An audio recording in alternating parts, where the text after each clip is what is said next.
U.S. History, Standard 3 Test, Version A. Number 1. Which best describes a result of the Supreme Court's decision in the Dred Scott case? A. A slave had the right to sue for freedom in a federal court. B. Train cars could be racially segregated as long as they were equal. C. A slave was not a citizen but rather the property of an owner. D. A slave who lived on free soil for any length of time was free. 2. The strife in Bleeding, Kansas was associated with a conflict between blank and blank. A. Slaves and masters. B. Settlers and Native Americans. C. Immigrants and nativists. D. Free soil and slavery supporters. 3. This law allowed territories to decide the fate of slavery based on popular sovereignty, but unintentionally had the effect of increasing tensions between pro-slavery and anti-slavery forces as they rushed west and had violent clashes over control of territory. A. The Compromise of 1850. B. The Kansas-Nebraska Act. C. The Fugitive Slave Act. D. The Crittenden Compromise. 4. In 1860, the colored area would have been the least likely to A. Use forced labor in its agricultural production. B. Vote for Abraham Lincoln for President of the United States. C. Push for expansion of slavery in western states and territories. D. Support the notion of popular sovereignty in the debate over slavery. 5. Which event led directly to South Carolina's secession from the United States? A. The firing upon Fort Sumter in Charleston. B. The secession of North Carolina from the Union.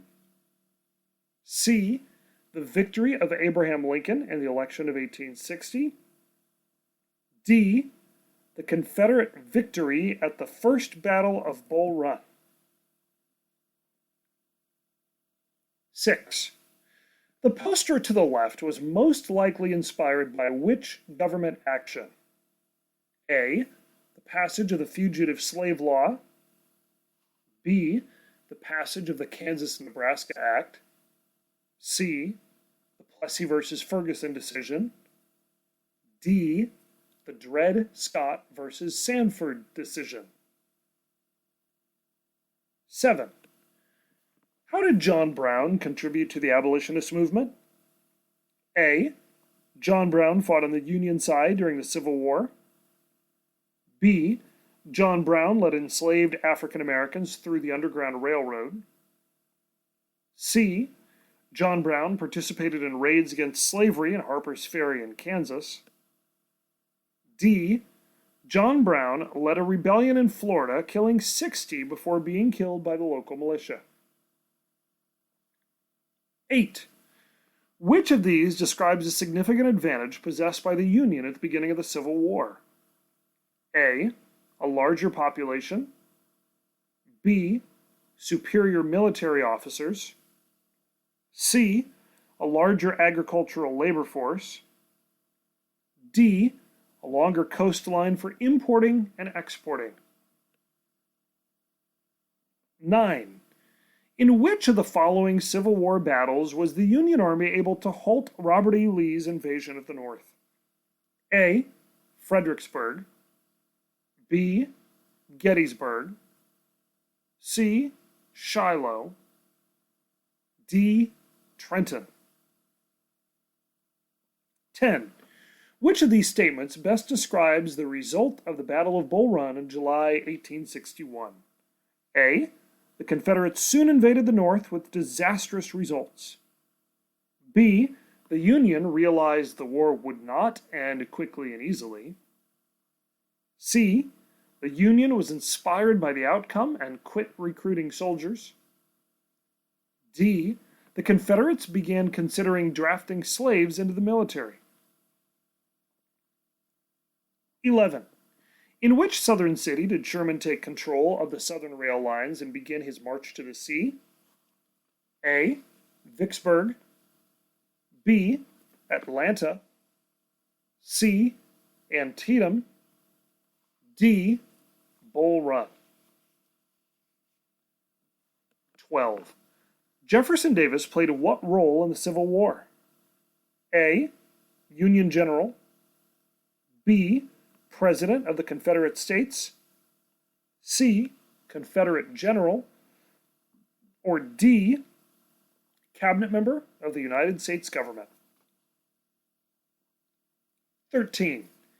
The American Civil War took place during the A.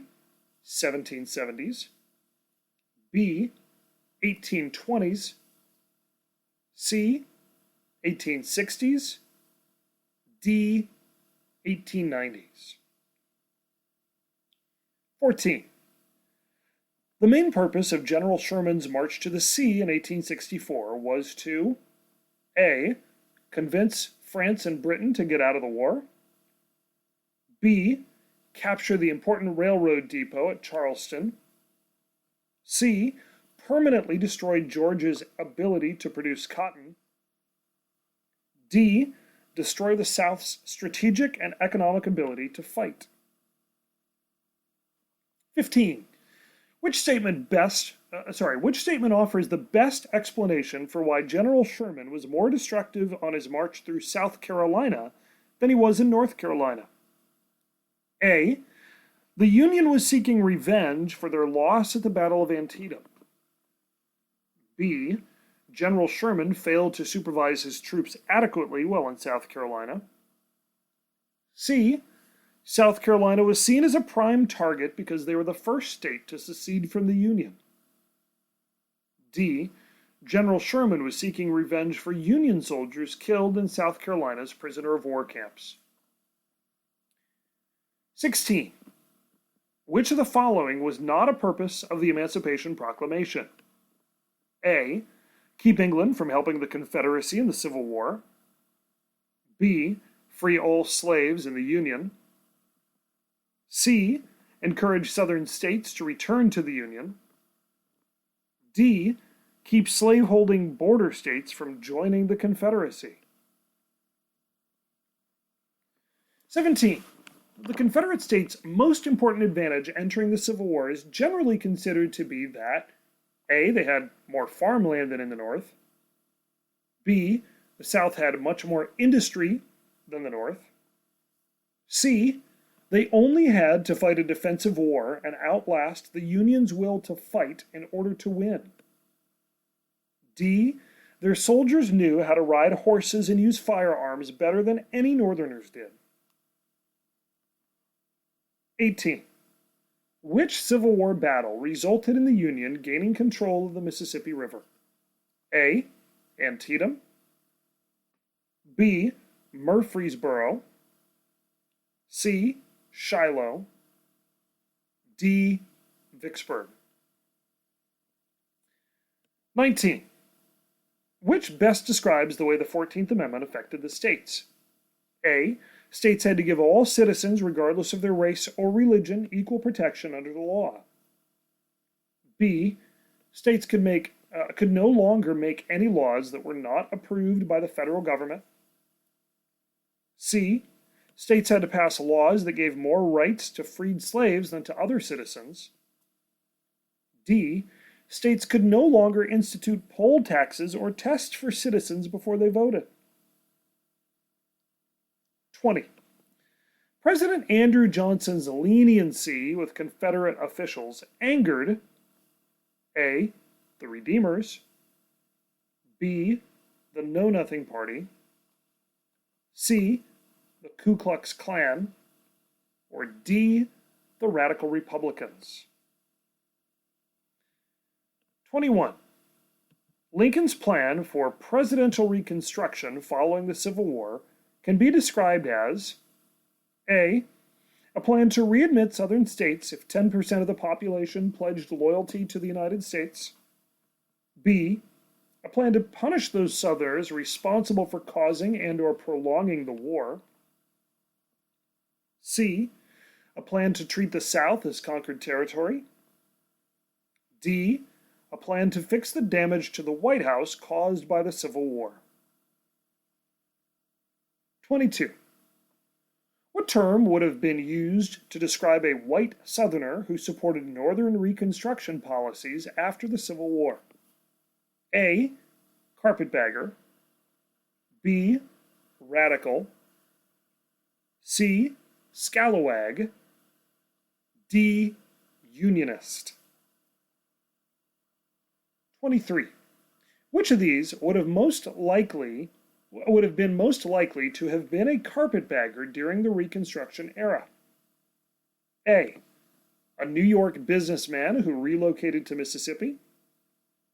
B, a former slave who was able to buy land in Birmingham. C, a Confederate-born politician who supported the Republican Party. D, a former Confederate officer who owned a farm in Memphis. 24. Which statement describes the political situation of African Americans during Reconstruction? A, African Americans still had not won the right to vote by 1877. B, African Americans had political rights in the North, but not the South. C, African Americans were elected to serve in state assemblies, but not on the national level. D, African Americans won congressional and state legislative elections in southern states. 25. The purpose of the Freedmen's Bureau was to A, provide 40 acres and a mule for each slave. B, gain the vote for millions of former slaves. C, provide work, education, and relief for former slaves and others impacted by the war. D, get radical Republicans in positions of power in the South. 26. During Reconstruction, the Black Codes, A, protected the constitutional rights and liberties of freed slaves. B, insisted on segregation between the races in schools, train cars, and other locations. C, allowed former slaves to get federal aid to make easier the transition from slavery to freedom. D, were laws passed by mainly southern states in order to keep African Americans in a system of virtual slavery.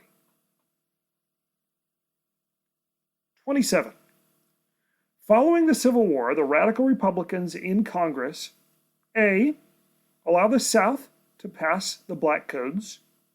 B, pardon Southern leaders for Civil War actions. C, hoped to reunite the country as quickly as possible. D, regarded the Southern states as conquered territory. 28. After Reconstruction, most African Americans in the United States A, owned the land their ancestors had worked on as slaves. B, began to migrate in massive numbers to the rural South to pursue farming jobs. C, made economic and social gains in the South as a result of constitutional amendments. D, found themselves left out of the political process because of poll taxes and literacy tests. 29. What area on the map represents the region where sharecropping was the dominant form of agricultural production in the late 1800s? A, B, C, or D? 30. The 15th Amendment to the United States Constitution was created primarily for the purpose of A, punishing Southern states, B, avoiding another civil war, C, granting former slaves suffrage, D, granting women suffrage.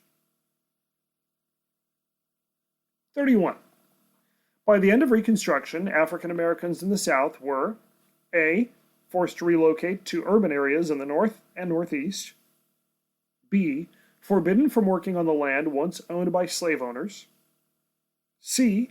Given the land and livestock promised to them after the Civil War. D. Often forced to prove their literacy before exercising their voting rights. 32. The Supreme Court's decision in Plessy v. Ferguson in 1896 legalized A. Discrimination of women in the workplace. B. The segregation of people according to race. C. Preventing people from voting based on race. D. Housing discrimination against ethnic groups. 33. Which group was created to resist Reconstruction efforts in the South? A. The Ku Klux Klan. B. The White Knights. C. The Scalawags. Or D. The Knights of Columbus. 34. What is the best explanation for the figures represented in this information? A. There was decreased interest in education. B. The federal program of Reconstruction ended in 1877. C. The state education department had to cut funding. Or D. A migration of former slaves decreased state population. The chart reads, school totals for South Carolina in 1876. Black students, 123,085. Black teachers, 1,087. In 1878, black students, 20,000. Black teachers, 989. 35. Which black educator delivered the Atlanta Compromise speech at the 1895 Cotton States and International Exposition in Atlanta, in which he overlooked social segregation of the races as long as educational and economic opportunities were equal? A. W.E.B. Du Bois. B. Alonzo Franklin Herndon. C. Booker T. Washington. Or D. George Washington Carver. 36. Which of these best describes the differences between W.E.B. Du Bois and Booker T. Washington? A. Washington was an accommodationist, and Du Bois believed that blacks should have the same rights as whites. B. Washington wanted to negotiate with leaders, but Du Bois believed that total segregation was needed. C. Washington believed that blacks should peacefully protest, while Du Bois believed that violence was necessary. D. Washington believed that educating blacks could help society heal, while Du Bois felt that education was a waste. 37. Which of the following best describes Ida Wells Barnett? A. She was a strong supporter of Booker T. Washington's Tuskegee Institute. B. She strongly opposed the passage of the 13th, 14th, and 15th Amendments. C. She taught that a talented tenth of African Americans should excel in their fields. D. She helped found the NAACP, but then left it because she felt it was not militant enough. 38. American governmental principle stating that power will be shared and divided between the national government and the states. Is it A. Federalism. B. Checks and balances. C. Separation of powers. D. Limited government. 39. During whose election did the common man first have a major impact on a presidential election due to an increase in eligible voters? A. Thomas Jefferson. B. Andrew Jackson. C. James K. Polk. Or D. James Monroe. 40. The Louisiana Purchase of 1803, A. pushed the Spanish below the Rio Grande in North America. B. resulted in increased conflict between the United States and France. C. resulted in the removal of all British military forces from North America. D. almost doubled the area of the United States and gave it control of the Mississippi River. 41. Which of the following best reflects the attitude of the South toward the Mexican War? A. Supported it because it would spread abolitionist sentiment. B. Opposed it because it would spread abolitionist sentiment. C. Supported it because it would lead to additional support of slavery in Congress. Or D. Opposed it because it would lead to additional opposition to slavery in Congress. 42. What did the Anti-Federalists demand before they would ratify the Constitution? A. More power for the central government. B. The Bill of Rights. C. Judicial review. D. An elastic clause. 43. The cotton gin, new farmlands in the West, and the demand for cotton in Northern and European textile factories led to A. An increase in demand for slaves in the years leading up to the Civil War. B. A decrease in demand for slaves in the years leading up to the Civil War. C. The development of an industrialized Southern economy. D. The Missouri Compromise and the Kansas-Nebraska Act. 44. Part of the reason that the colonists were so mad at the British prior to the American Revolution was that A. The colonists were against paying taxes in any form. B. The colonists were upset that the British ended their policy of salutary neglect. C. King George III forced the Cherokee Indians to go on the Trail of Tears. D. The British threw all their tea in the Boston Harbor during the Boston Tea Party. 45. The concept of separation of powers states that A. Governmental powers are separated into three distinct branches. B. The various branches of the government limit the other branch's power. C. The government cannot do anything the Constitution does not allow it to do. D. Power is shared between central and state governments. Which of the following happened first? Reconstruction began, the Civil War began, the Compromise of 1850, or the Kansas-Nebraska Act? Which of the following happened last? The Battle of Gettysburg, the Siege of Vicksburg, Antietam, or Appomattox Courthouse? Which of these events happened first? The Missouri Compromise, the Compromise of 1850, the Kansas-Nebraska Act, or the Compromise of 1877? Do you believe that the episode of Roots we watched was a realistic depiction of the period immediately following the Civil War? Why or why not? Support your answer using at least 3 specific details from our notes and Roots to support your response.